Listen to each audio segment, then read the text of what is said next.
Alright, it's your guy, Don Duco. Some people call me David. Some people call me the favorite technical project manager, whichever you call, PMP certified, AWS certified. And I am here just to give you a brief about cloud computing today. So you must have heard of in one way or the other, cloud computing, and cloud computing. And what comes to your mind is that the computer is in the cloud. Basically, we can say yes, it's in the cloud, but it is not in the cloud per se. It's a place, a local place we can call the cloud. Now, what is cloud computing about? This is a delivery of on-demand computing service via the internet, which includes processing, storage, analytics. So whatever you do locally, you now do it over the internet. So the only thing you need to do your computing now is just your system and the internet. So you no longer manage your servers, and which saves you a lot of costs. Now let's take a look at, or let's take it like this. Imagine you going to a place and you really do not know what you're going to face there, and you first go to buy a house. It's of no economic sense. So it's better for you to rent. You can scale up, you can scale down. So it depends on what you really need, and as you grow, you rent more. Now let's look at it. So we look at it like this, and and we have a place, like let's just take this like a workplace, which we all know, and we have somebody operate your system. What happens is it goes to your server processes the information and gives you back. So we have different people in the office processing. One person processes, second person processes, different people in the office working, and they're all sending information and receiving information from the server, and database management and everything goes to the server. Now the major problem about this your on-prem is called on-premises application, on-premises service, or on-premises model or way, is that anything that happens to this server, you can no longer operate. So, and so increase or maximize what you're doing. For example, you get bigger jobs and you need a new server, you need a bigger server, you will have to start purchasing a new server, which is not the best. But with cloud management or with cloud computing, you don't need all this. All what you need is just the internet service and the cloud service firm. So what do I mean by that? Imagine you changing the service of the server, and now it's on the cloud. So everything you do is on the cloud, and we all know that the cloud is always available morning, afternoon, and night. So you are no longer managing the servers. It's now managed by another person, and that people are people that are referred to as cloud services. So all what you do is just over the internet, keep on working. If you need more services, they will scale it up for you.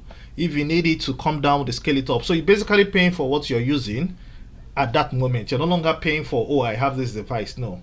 And if you need to do more, no problem. You just pay a little more and they give you more services, more space in the server. And if you need to do less, you scale it down. So let's go further now. I will ask ourselves, what are the importance, what is the advantage of using cloud computing? And it's more cost effective. You pay for only the resource you use. So you're eliminating upfront cost of additional hardwares and softwares. As I said before, scalability, you easily scale it up. Is very, very secured. In fact, it's sometimes more secure than your on-prem servers and your on-prem devices. And agility, you can easily, quickly deploy new applications and services. In collaboration, enables teams from different parts of the world to collaborate, because you have someone in another region, you have another person in another region.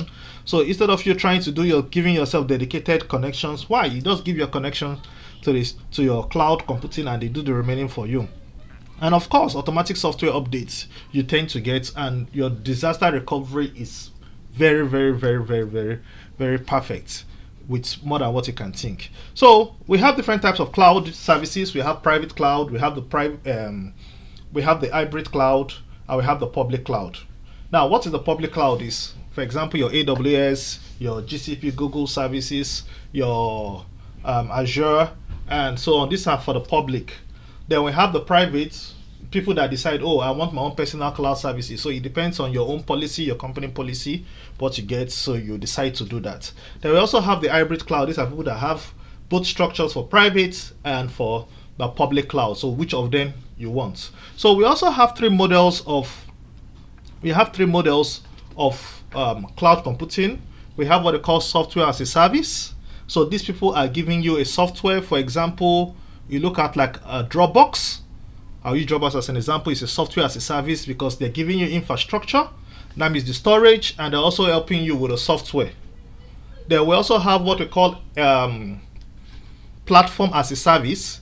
Now, this is something like will I call it like the Azure and the AWS. Also, they give you more platform. So they give you a platform, they give you the infrastructure. You are now to develop and do what you want to do. For example, oh, I need a storage platform, and I go to AWS. AWS will tell me, okay, we have a platform, we have the servers, and we have a platform you can use, develop yours. So you will now have to start doing your API calls and everything, which makes it the platform as a service. Meanwhile, we have what they call the infrastructure as a service. Now, basically, they're just giving you the infrastructure. So it is the minimum thing you can get from a cloud computing service. They just give you the infrastructure. Oh, okay, you have this also amount of servers running, you have this also amount of storage running, and it's now left for you to do what you want to do with it. Host what you want to host, and it's left for you to manage everything. All what they give you is just the infrastructure. So we have the infrastructure as a service, we have the platform as a service, and we have the software as a service. Then going further, conclusion, I will just tell you that cloud computing is very powerful. It's a powerful and transformative technology. In fact, it's the key, is the future of the world. Let's take a good example, Netflix. Netflix is in over 240 countries, and you wonder, would they go and put a server there in each country? How do you communicate? How does a television, how does the devices watch Netflix uniformly everywhere in the world? So basically, it's just cloud computing that they do. What do? They host it in the cloud. They have a storage in the cloud. They have their services in the cloud. They make it multi-region. So from any region you are in the world, you're able to access it. So far you have what? Internet. So the internet is the key. That's why we say that in reality, apart from oxygen, the next is internet. With internet, you're everywhere. Internet is life. So with internet, you should be able to connect to anything, and it makes it easy.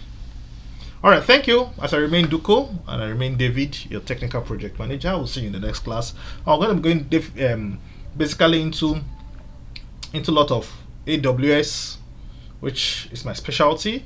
I'm also going to go into Google Cloud Platform. I'm going to go into Azure. So I'm going to give you the similarities between all of them, and the basic thing is the technologies, they change. So thank you very much.